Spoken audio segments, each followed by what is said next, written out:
नमस्कार मित्रों, हम हैं प्रमोद पांडे और आप देख रहे हैं एसपीबी न्यूज़ चैनल। मित्रों, आज के इस एपिसोड भ्रष्टाचार की कुंजी, जिसमें हम आज पुनः आपको भ्रष्टाचार से जुड़ी हुई एक सुनियोजित साजिश के तहत देश और समाज को नष्ट करने वाले भ्रष्टाचार की चर्चा करेंगे। मित्रों, आज भी हमारा विषय है भारतीय संविधान और जातिवाद।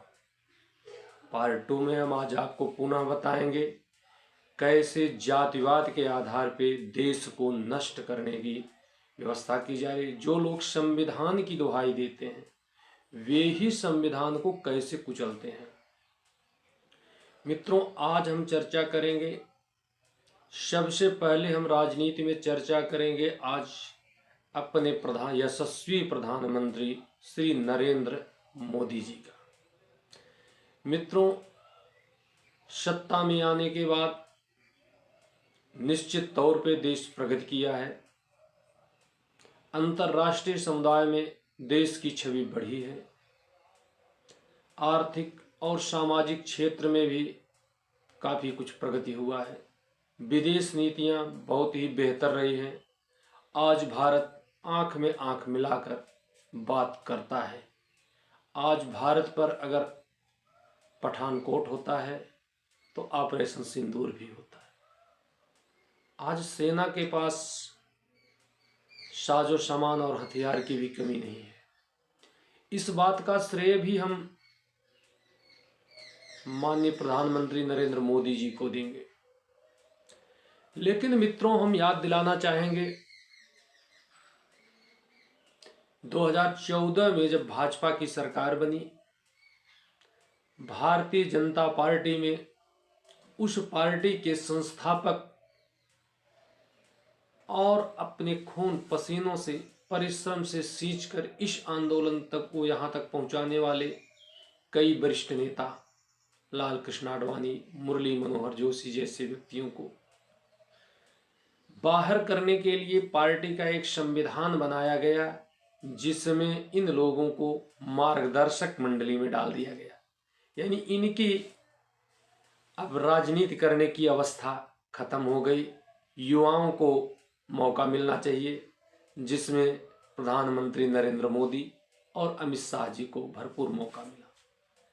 ये कोई सामान्य व्यवस्था नहीं थी, ये सोची समझी चाल थी।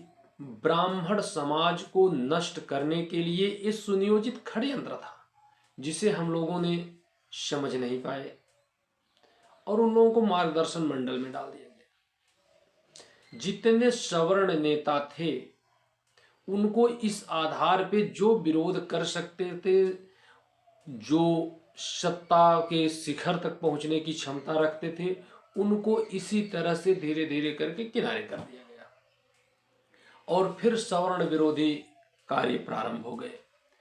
अगर ये संविधान, पार्टी का संविधान आडवाणी जी के लिए और जोशी जी के लिए लागू होता है, तो ये नरेंद्र मोदी जी के लिए क्यों नहीं लागू होता है?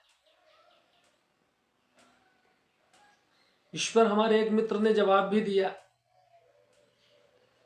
कि सामान्य वर्ग के बच्चे जब नौकरी के लिए जाते हैं तो 21 साल में बहुत सी नौकरियां ऐसी हैं जो 21 साल में उनको मना कर दिया, 18 से 21 साल। लेकिन एससी और ओबीसी के लोगों के लिए वही 25 साल 26 साल अवस्था होती है। तो इसीलिए लाल कृष्ण आडवाणी और मुरली मनोहर जोशी जी ब्राह्मण समाज से थे, सवर्ण समाज से थे, इसलिए उनके लिए 75 साल की सीमा है और नरेंद्र मोदी जी अति पिछड़े समाज से आते हैं। क्योंकि अगर उनको कहा जाएगा कि आप भी अब मार्गदर्शन मंडल में चलिए, नए लोगों को मौका दीजिए, योगी जी भी अब देश संभालने की क्षमता रखते हैं, हिंदुत्व और धर्म की रक्षा करने की क्षमता रखते हैं, तो वे भावुक होकर सदन में चिल्लाएंगे, मेरे दलित भाइयों का प्रेम इन लोगों से बर्दाश्त नहीं हो रहा है, दलित भाइयों का प्रेम। खैर, ये एक ऐसा षड्यंत्र है जिससे पूरा समाज नष्ट होने की कगार पे है। एक ऐसी मोनोपोली है जो धीरे धीरे लोगों को दिमाग पर कब्जा करें और फिर इसके बाद अपना असली रंग दिखाना शुरू करते हैं। हिंदुत्व के नाम पे, सनातन के नाम पे, जाति व्यवस्था खत्म करने के नाम पे लोगों को इकट्ठा करना, पहले उनके दिलो दिमाग पर कब्जा करना, फिर अपना असली चरित्र दिखाना। यही काम मोहन करमदास गांधी ने किया था। उन्होंने कहा था कि देश का विभाजन मैं नहीं होने दूंगा। अगर देश का विभाजन हुआ तो मेरे ऊपर से होकर होगा, मेरी लाश से होगा। लेकिन दुर्भाग्य रहा, देश का विभाजन भी हुआ और इतना निर्मम हिंदुओं का नरसंहार हुआ और वो गांधी फिर भी जिंदा था। उसने सिर्फ इसलिए किया था कि लोगों का ध्यान उधर न जाए, वे इस भरोसे पर हो जाएं कि गांधी जी हैं और देश का विभाजन नहीं होने देंगे। लेकिन हुआ। यही कार्य नरेंद्र मोदी जी ने कहा, मैं हिंदू समाज को जातियों में नहीं बंटने दूंगा, जातीय जनगणना नहीं होने दूंगा। लेकिन उन्होंने ही जातीय जनगणना कराने के लिए स्वीकृति दे दी। क्या यह दोहरा मापदंड नहीं है? हर चीज आरक्षण के आधार पर, जाति के आधार पे आरक्षण, जाति के आधार पे सभाएं, जाति के आधार पे सम्मेलन, जाति के आधार पे सारी योजनाएं, चुनाव भी जाति के आधार पर, और खुद को अति पिछड़ा व्यक्त करने में लगे हैं। जरा सोचिए, जिस सामान्य वर्ग के त्याग और बलिदान से देश पल्लवित, सिंचित और समृद्ध हुआ,